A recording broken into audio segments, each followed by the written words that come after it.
Mengapa perlu ada presiden threshold itu? Sebetulnya bukan presiden thresholdnya yang kita persoalkan, tapi syarat kualifikasinya itu dengan jumlah misalnya sekian 20% itu dianggap sangat memberatkan. Tapi tentu saja kita perlu membicarakan tidak hanya karena kualifikasi syarat itu dianggap berat, tapi apakah hal itu perlu? Itu agak kurang dibicarakan. Apalagi kemudian pengertian prosedur presiden threshold itu bukan para pemilih yang didahului dengan prasyarat itu, tapi adalah partai politik di Dewan Perwakilan Rakyat. Jadi melibatkan dua peranata politik, peranata suprastruktur yaitu DPR dan peranata infrastruktur yaitu partai politik. Kalau peranata infrastruktur sebetulnya tidak begitu persoalan. Mengapa? Karena memang dalam negara demokrasi akhirnya prosedur untuk menduduki satu jabatan politik seperti presiden kelembagaannya lewat partai politik. Pada negara-negara, terutama negara-negara dengan sistem pemilihan presiden yang langsung, terutama dalam sistem presidensial, tidak pada negara-negara sistem parlementer yang pada umumnya presidennya dipilih oleh Dewan Perwakilan Rakyat seperti di Jerman. Dalam kaitannya dengan kita, sebetulnya sebelum itu kita sudah menjalankan di bidang lain threshold itu, yaitu DPD. Untuk menjadi calon DPD kan harus mengumpulkan tanda tangan dulu.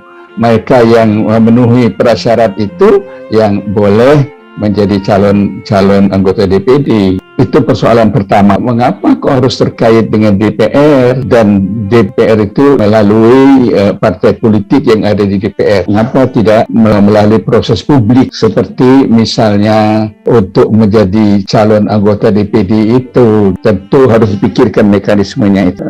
Terlepas dari itu semua, mengapa sih kok kita sampai menemukan peranata presiden threshold itu? Pertama, kita lihat dari segi niat baiknya.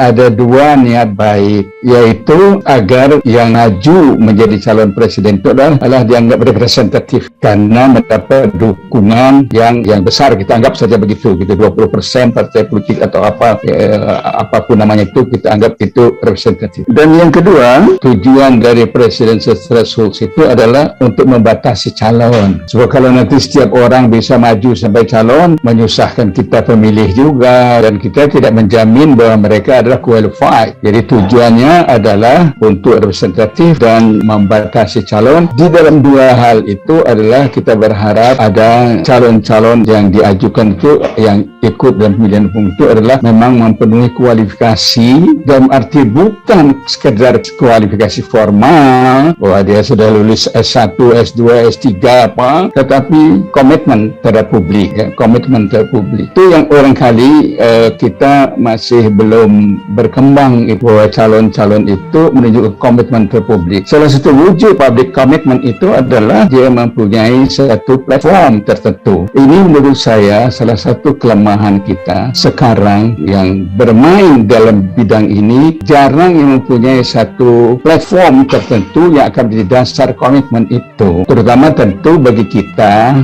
platform yang kita harapkan adalah, meskipun orang tidak lagi bicara ideologi, platform yang jelas adalah apa sih sebetulnya esensi tujuan bernegara ini, gitu. Bagaimana platformnya untuk mewujudkan keadilan sosial bagi seluruh rakyat Indonesia? Apakah memindahkan ibu kota Republik Indonesia itu ada dalam platform itu? Misalnya, ini sekedar contoh saja. Lebih-lebih lagi, saudara-saudara, karena presidential threshold kita dikaitkan dengan, tadi dikatakan oleh saudara ini, dikaitkan dengan pasangan calon diajukan oleh partai politik yang mempunyai wakil di DPR, partai politik yang baru nggak ada harapan. Nah, ini masalah. Kalau muncul partai politik baru yang mendapat dukungan luas dari masyarakat karena mereka menunjukkan satu platform dan komitmen yang jelas, baik secara politik maupun intelektual, tidak bisa mencalonkan karena mereka tidak merupakan peserta pemilihan umum yang lalu, apalagi punya wakil. Persoalan bagaimana kita memecahkan ini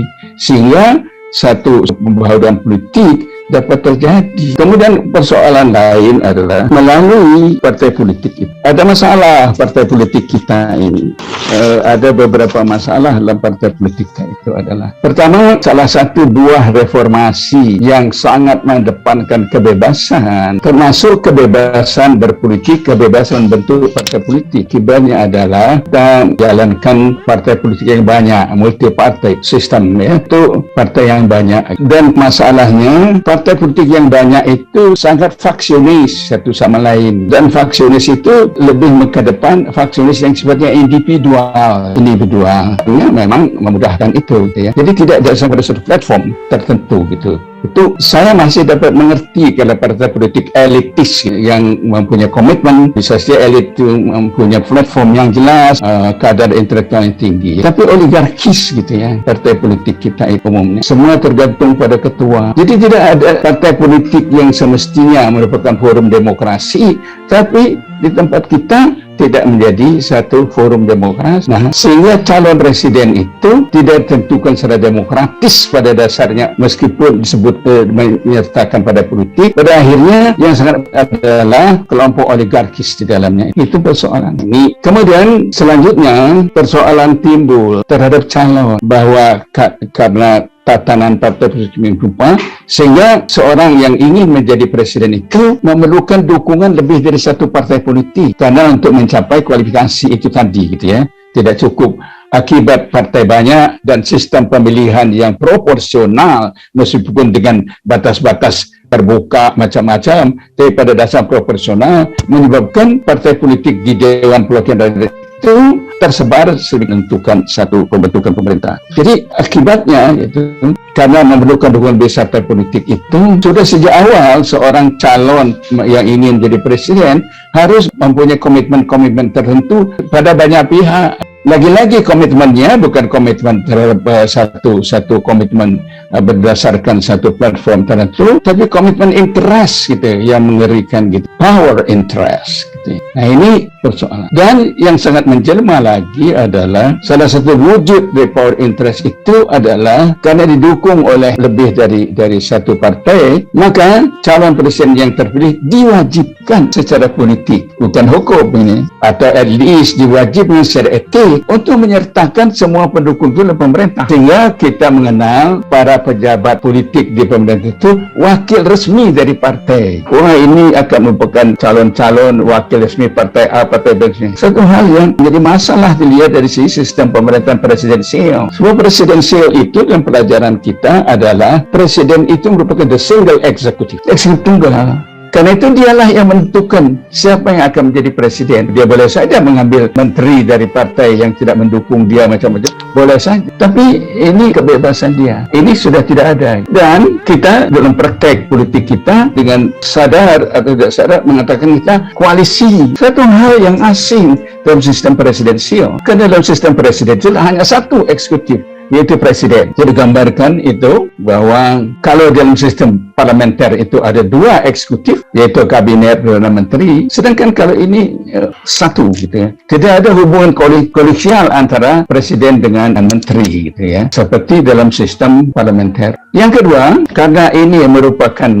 menampung pendukung-pendukung yang sifatnya koalisi, akibatnya agak menyimpang dengan tradisi presidensial, yaitu sistem presidensial itu biasanya pemerintah itu yang dalam bahasa Belanda merupakan second kabinet kerja, kabinet karya, the expertise. Kita tidak adalah kaum politis. Nah, hal-hal ini menimbulkan akibatnya ketika menjalankan pemerintahan adalah bukan terutama bagaimana yang menjadi komitmen rakyat, tetapi adalah bagaimana menggabungkan berbagai kehendak yang berbeda-beda dari partai politik itu. Beruntung kalau kita mempunyai presiden yang kuat betul gitu ya, yang bahwa dialah man and command gitu menghadapi hal-hal seperti ini. Sehingga menurut saya pemecahan persoalan-persoalan presiden seperti presidential threshold itu tidak dapat dipecahkan secara parsial, hanya memecahkan presiden threshold saja, tapi harus pemecahan secara integral tatanan kita. Nah, itu yang mestinya kita pikirkan secara konseptual,